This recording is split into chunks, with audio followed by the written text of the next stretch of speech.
Y soy Israel Bretón, militante del Movimiento Mexicano de Solidaridad con Cuba.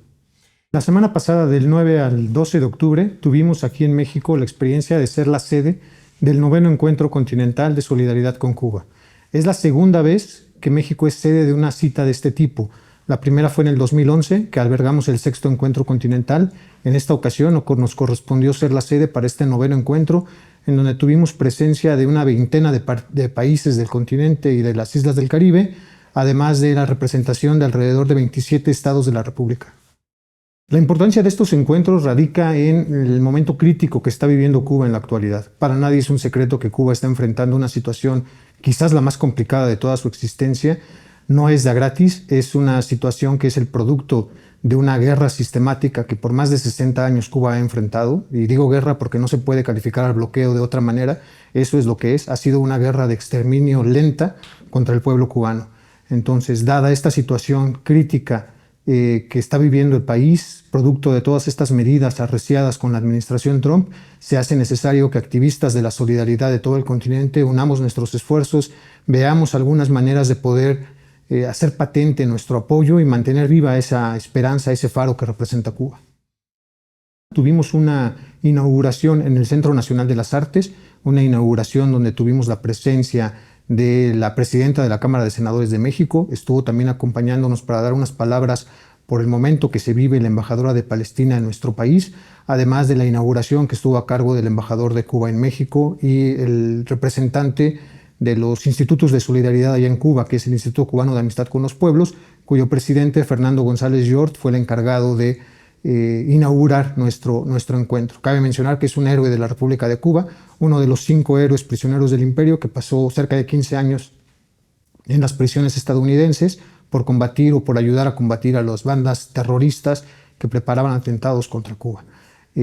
Al día siguiente estuvimos sesionando en Los Pinos, tuvimos un día viernes cargado de conferencias para sobre todo podernos poner al tanto de qué es lo que está pasando en Cuba. Tuvimos la presencia por ahí de Joana Tablada, que es una especialista en los temas de América del Norte y la relación de Cuba con los Estados Unidos. Y además, dicho sea de paso, ahí se dio la primicia de que será o estará en nuestro país en unos meses más, toda vez que es esposa de quien ha sido designado como el embajador que estará en nuestro país.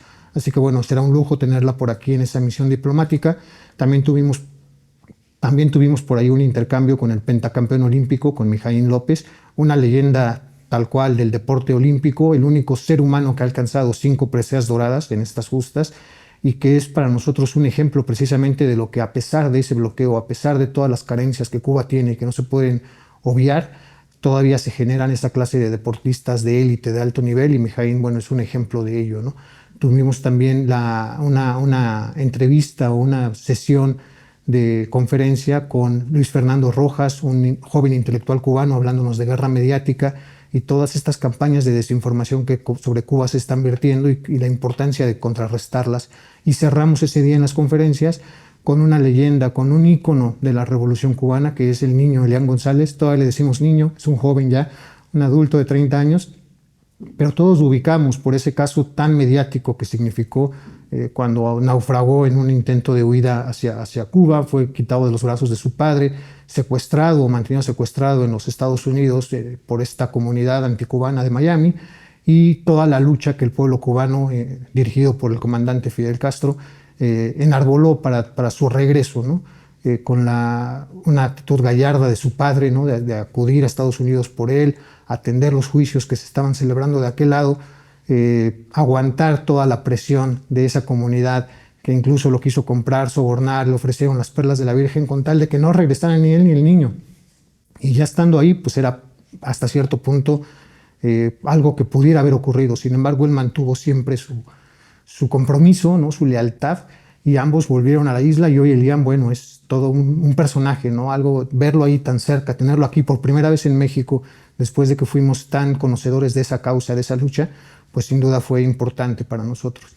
Y el día sábado, el día previo a la clausura, fueron las sesiones de mesas de trabajo. Tuvimos por ahí 4 mesas en donde empezar a articular precisamente estas propuestas que los compañeros, tanto de los estados como de los diferentes países, traían para los temas que estuvieron regulando estas mesas, ¿no? Solidaridad continental, guerra mediática, tuvimos por ahí también solidaridad económica, que es una nueva vertiente que se está abriendo con respecto a esto, y un plan de acción de actividades para poder hacer frente a toda esta situación que está pasando Cuba, para cerrar finalmente el día domingo con una presentación de un libro que fue editado por el mismo Movimiento Mexicano de Solidaridad con Cuba, un libro que narra una experiencia de un coronel retirado de precisamente estas labores de contrainteligencia en la Operación Cóndor. En las alas del Cóndor se llama el libro, y tuvimos también por ahí la presencia sobresaliente del intelectual latinoamericano reconocidísimo Frei Beto, ¿no?, que nos vino a hablar un poco también para cerrar nuestra jornada de este encuentro continental. ¿Cómo pueden participar o cómo se puede seguir más allá de las citas de estos encuentros? Estos encuentros son parteaguas simplemente para indicar qué medidas o qué acciones se pueden realizar, pero efectivamente se trata de un trabajo permanente. Cuba necesita hoy más que nunca de todo el esfuerzo de la solidaridad, que va más allá incluso de si eres simpatizante o no con el proceso revolucionario cubano. Para nosotros lo que siempre hemos albergado y lo que siempre hemos defendido es el hecho de que Cuba se tiene que defender porque representa el derecho de los pueblos a su libre autodeterminación. Tan elemental como eso. Podemos estar o no de acuerdo con el camino que ha seguido la revolución cubana, pero finalmente es el derecho del pueblo a gobernarse como ellos han elegido y como ellos han decidido continuar, y nosotros consideramos que todavía la mayor parte de la población cubana sigue apoyando y sigue respaldando ese proyecto social, porque no hay proyecto social que se mantenga sin el apoyo del pueblo. Así de sencillo. Precisamente por ello, ante esta situación de crisis que sí está enfrentando Cuba, inédita en su historia, a pesar de otros momentos complicados como la caída del campo socialista y demás, no se ha visto algo como lo que está ocurriendo en este momento por el flujo de migrantes, por la situación energética que se está agravando, y precisamente ante eso necesitamos fortalecer. ¿Qué se puede hacer? Nosotros en el Movimiento Mexicano mantenemos una labor permanente, estamos por cumplir 30 años haciendo solidaridad con Cuba, simplemente con ese nombre de Movimiento Mexicano de Solidaridad con Cuba.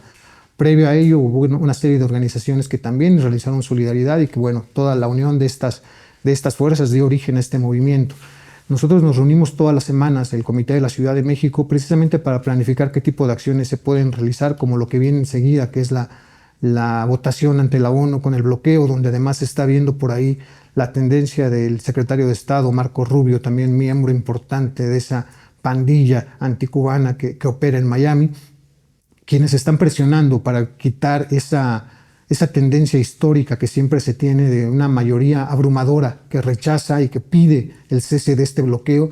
Han existido ya presiones contra ciertos gobiernos del continente para que cambien el sentido de su voto. Por ahí habrá algún lacayo, como siempre, como puede ser en este caso Argentina, que se vislumbra que votará en contra de esta propuesta del Estado cubano. Sin embargo, generalmente es prácticamente unánime, excepto Estados Unidos e Israel, lástima de llamarse así, quienes son los que siempre se mantienen a favor de esto, y algunas excepciones que por ahí se llegan a comentar. Además de esto, estamos también ahorita en planeación de las actividades de lo que va a ser el 2026, que es un año importante, ya que se conmemora el centenario del natalicio del comandante Fidel Castro. Entonces, es una jornada que se está preparando, por ahí algunas actividades, que es lo que pudiéramos estar manejando, y que además coincide con algo que solamente México puede darse ese lujo, que es el 70 aniversario de la salida del yate Granma, ese yate en el que los 82 expedicionarios salieron hacia iniciar la revolución, y que salió justamente de aquí, de Tuxpan, Veracruz. Se cumplen 70 años de ese histórico acontecimiento, que ningún otro país del continente lo tiene. México es privilegiado por ello, y entonces vamos a tener una serie de acciones para estar conmemorando a todos los hombres y mujeres mexicanos y revolucionarios cubanos que participaron en esa epopeya. Recordar desde Antonio del Conde el Cuate, que fue el mexicano que les vendió las armas. Recordar a Arsacio Vanegas, quien fue parte del grupo que estuvo entrenando a los expedicionarios en México. Visitar donde estuvo el Che Guevara atendiendo en el Hospital General. La casa de María Antonia, ahí en la colonia Tabacalera, que fue el sitio histórico del encuentro donde se conocieron Fidel y el Che, y además un lugar que fue base para estos expedicionarios. Entonces son una serie de actividades que sin duda tenemos que seguir reforzando, y hacerles la invitación a la gente, a todo aquel que desee participar, adelante. Las puertas del movimiento están abiertas porque, repetimos, aquí no se trata de si coincidimos ideológicamente o no con la Revolución Cubana. Se trata de apoyar a Cuba, porque Cuba tiene ese derecho a decidir por sus propios medios cuál es el camino que quiere tener. Como parte de los encuentros continentales, se tiene programado que pueda ser la sede en el 2028, y la propuesta que se emitió ahí en la cita que tuvimos es la designación de Brasil como sede para ello. Obviamente falta primero que los compañeros de Brasil estén en condiciones de poderlo realizar, de tener ese interés de hacerlo. Sin embargo, las citas van a mantenerse el próximo año también con esta serie de actividades para festejar el natalicio del comandante. Se tendrá también un encuentro allá en Cuba para precisamente también seguir viendo los avances que se han tenido con respecto a los acuerdos de esta cita. Para una mejoría relativa, nosotros consideramos que efectivamente vemos que el bloqueo no se va a quitar por arte de magia, ¿no? A pesar de toda la presión internacional que puede llegarse a tener. La realidad es que es una serie de medidas legislativas muy complicadas para que alguien las pueda quitar. Durante la experiencia con el gobierno de Obama, por ejemplo, hubo alguna serie de medidas que de cierta manera suavizaron un poco el impacto de esto, sin embargo fue insuficiente. No obstante con ello, eso ayudó un poco a suavizar la situación que se vive en Cuba. Una de las cosas que sí se está buscando, por ejemplo, que pueda tener un impacto inmediato, tiene que ver con este acto unilateral y espurio que el gobierno de los Estados Unidos mantiene de considerar a Cuba en una lista llamada una lista de estados patrocinadores del terrorismo. Curiosamente y contradictoriamente, el país que más ha sido atacado en el continente por actos terroristas, bombazos en aviones, en instalaciones hoteleras, incursiones armadas, es el país al que se le acusa de terrorismo.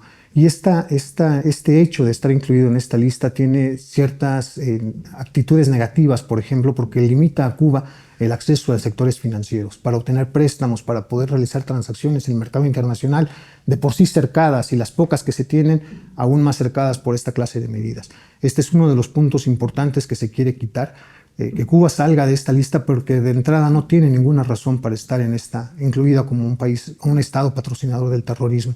Otro punto que creemos nosotros que puede ser un alivio importante a la situación de Cuba es la próxima integración de Cuba como socio de los BRICS, que esta situación puede llevar cierto comercio y algunas relaciones con algunos de estos países que están convirtiéndose en una opción o estableciendo un mundo multipolar, quitándole a Estados Unidos esa hegemonía, y creemos que eso también puede buscar cierto alivio en Cuba.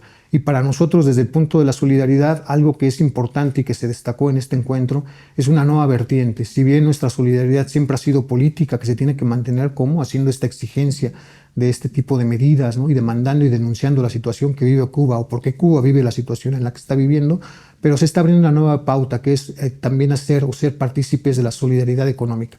Y una solidaridad económica que vaya más allá de las acciones que típicamente se realizan, como por ejemplo jornadas de acopio, medicamentos, lo que pasó con la colecta de 1 millón de jeringuillas para que Cuba pudiera vacunarse, porque ni siquiera Cuba podía tener acceso a comprar jeringuillas para las inyecciones, para sus vacunas que ellos los generaron, las vacunas. Entonces, más allá de estas acciones que sí los grupos de solidaridad hemos realizado, en esta ocasión se busca también que vengan algunos proyectos de inversión que puedan ser patrocinados por ciertos países para, no sé, a lo mejor apadrinar algún municipio, algún hospital, alguna escuela, y que de alguna manera les dé esa autonomía y puedan gestionarse con una vida mejor, una vida más adecuada, ¿no? a las carencias que están sufriendo. ¿Qué tal? Mi nombre es Israel Bretón, soy militante del Movimiento Mexicano de Solidaridad con Cuba, y los invitamos a que sigan sintonizando y viendo la 4TV.